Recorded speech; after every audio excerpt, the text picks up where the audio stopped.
Magsigayo lahat para sa panalangin. Sa ngalan ng Ama, Anak, ng Espiritu Santo. Amen. Sa ngalan ng Ama, Anak, ng Espiritu Santo. Amen. Muna umaga mga bata. Bago kayo magsiupo, pakipulot muna yung mga basura na nasa ilalim ng upuan. Okay, ayos naman lahat. Sige, maaari na kayong upo. Okay, so sino ba dito ang lumiban sa klase? Wala. Uy, very good. So, at dahil walang lumiban sa klase ngayon, bigyan nyo ng 5 bagsak ng inyong mga sarili. 1, 2, 3, 4, 5. Very good. Now, bago tayo magsimula sa ating aralin, ay sino ba dito ang makapagsasabi sa akin kung ano ang tinalakay natin kahapon? Yes, Jo? Very good. So, ang tinalakay natin kahapon ay tungkol sa mga gawain sa bahay. Okay. Bakit ba natin pagpagkat natin ang mga gawain sa bahay? Yes, Kevin? Very good, mahusay. Bigyan natin ng 3 bagsak na Jo at si Kevin. 1, 2, 3. Okay. Ngayon ay magpapahinig ako or aawit tayo ng isang kanta. Ang pamagat ng kantang to ay masustansyang pagkain. Handa na ba kayo? Okay, so I'm requesting everyone to stand up. Very good. So, ako muna yung kakanta, tapos sa pangalawang verse, tayong lahat. Okay, so ang lyrics, ilalagay natin dito sa screen.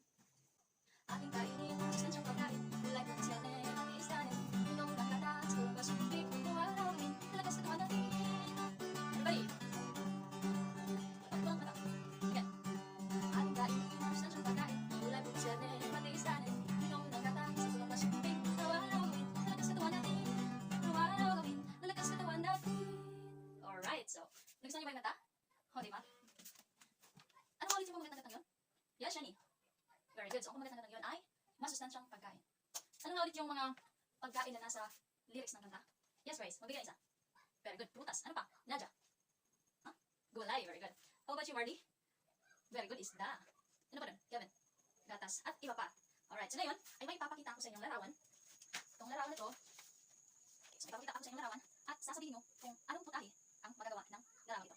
Handa na kayo? Alright. Ito. Chicken. Very good. Pwede siyang fried chicken. Pwede rin hinala. Ano pa? Sinabaw. Barbecue or adobo, di ba? How about this one? Uy, baka. Pwede itong? Oo, Nadia. Pwede itong apritada. Ano pa? Yes, very good, Grace. How about this one? Uh-oh. Uy. How about this one? Ano to? Yes, Mike? Very good. Ito ay pichay. So, ano bang putahe na ginagawa niyo sa pichay? So, gigisahin niyo ito tapos lalagyan ng, sardinas. How about you, Moses? Anong ginagawa niyo sa pichay kapag niluluto kayo pichay? Nilalagyan niyo ng Lucky Me. Oo nga, masarap na itong, sabuhin tapos lagyan ng Lucky Me. Paano naman itong kalabasa? Ano ginagawa niyo sa kalabasa? Pwedeng, ginisa. Ano pa? Sabaw. Very good. Ano pa? Kasi sa amin, ginagawa namin itong, yung parang patty. Yung palaman ng bread. Ganun ginagawa namin itong, patty. Ngayon, ano sa tingin niyo ang baksak or ano sa tingin niyo ang aaralin natin ngayon? Yes, Mary? Very good. So, tama si Mary, ang aaralin natin ngayon ay tungkol sa masustansyang pagkain. Okay. Okay. Ngayon, Jo, magbigay na ng mga masustansyang pagkain. Carrots. Very good. How about you, Cesar? Ano? Eggplant. Oo nga naman. Talong. Masustansyang pagkain. Ano pa? Mike? Chicken. Oh, yes. Very good. So, sa pagkain, may 3 itong pangkat. So, may 3 pangkat ang pagkain. 3 pangkat ang pagkain. So, ano nga ba yung unang pangkat ng pagkain? Everybody read. Very good. So, good foods, ang mga pagkain may taba, langis, asukal, at harina ay sagana sa carbohydrates. Ito ay kabilang sa pangkat na tagapagbigay enerhiya, sigla, at lakas ng katawan. So, ang mga go foods, ito yung mga pagkain bibigay ng enerhiya, sigla, at lakas ng katawan. Nakasulat ako uog, kanang, yung hindi kayo makain ng umagaan, tapos, na-feel nyo na, parang wala kayong lakas na, ayaw nung gumawa ng mga trabaho sa bahay, or parang wala kayo sa sarili nyo kasi napaka-lutang nyo or sige palutang. Nakapag-try mo kayo yan? Oo, diba? So, sa go foods, ito yung nagbibigay ng enerhiya, sigla, lakas ng katawan. So, kapag tayo ay feel natin na wala tayong lakas ng katawan, dito tayo pumunta sa go foods. Ano nga ba yung example ng go foods? Go foods. Ang example ng go foods ay katulad ng harina, or mga inakay, ano pa? Bigas, mais, ano pa, Kevin? Oh, very good. Root crops. Root crops daw sabi ni Kevin. So, ano yung example ng mga root crops? Yes, Jo. Very good. Kamote. Ano pa, Moses? Kamote kahoy. Ano pa, Grace? Ube. Magaling. Napaka-talino na talaga. Ngayon, idadako lang tayo sa pangalawang pangkat, which is the go foods. So, go foods. Everybody read. Very good. So, ang go foods ay sagana sa sustansyang protina, or sa English pa, protein. Now, ito ay tutulong upang ang katawan ay lumaki at magkaroon ng matatag na kalaman. So, sa go foods din, sa pagkain ito, dito natin makukuha kung paano lalaki ang ating mga katawan. So, kung gusto nyo tumaba or lalaki yung kalaman nyo, kakain talaga ng grow foods. So, for example, grow foods. Ano ba kayo ng grow foods? Yes, Nadia. Oh, yeah, very good. Chicken or manok daw. How about you, Cesar? Baka, wow. Malaking protina yan. So, sa grow foods, yun yung mga halimbawa ng mga pagkain. Yun ay mga pagkain na sagana sa sustansyang protina. Now, dadako naman tayo sa pangatong pangkat, which is the slow foods. Everybody read. Cesar, please read this. Very good. So, slow foods, ito ay mga pagkain na sagana sa sustansyang vitamina at mineral. Ito yung tutulong ng katawan na labanan ang iba't ibang sakit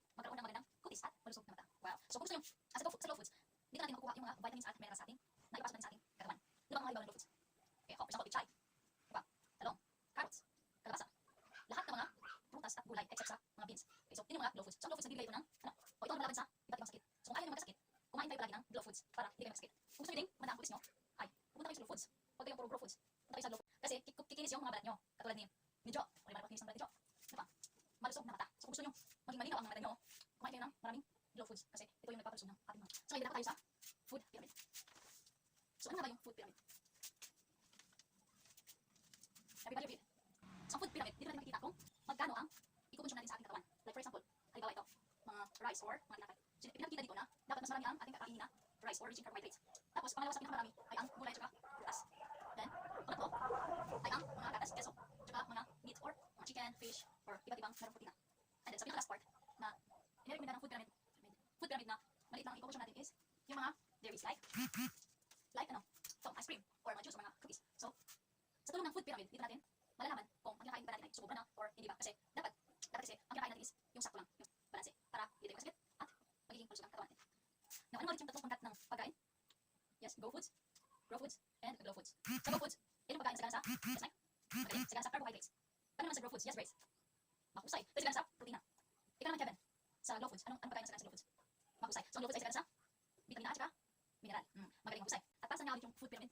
So, sa food pyramid, dito natin makikita kung ilan ang inirekomendang paggamit para sa bawat grupo ng pagkain. So, ngayon, sino makapagbibigay kung ano ang hulugan ng masustansyang pagkain? Yes, sir.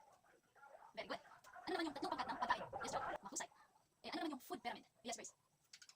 Very good. Sino makapagsabi sa akin kung bakit mahalaga ang pagkakahanda ng masustansyang pagkain? Yes, Marty. Wow, napakaganda naman ang sagot ni Marty. Ngayon, tuturuan ko kayo kung paano maganda ng masustansyang pagkain. Inahin ko si Moses at saka si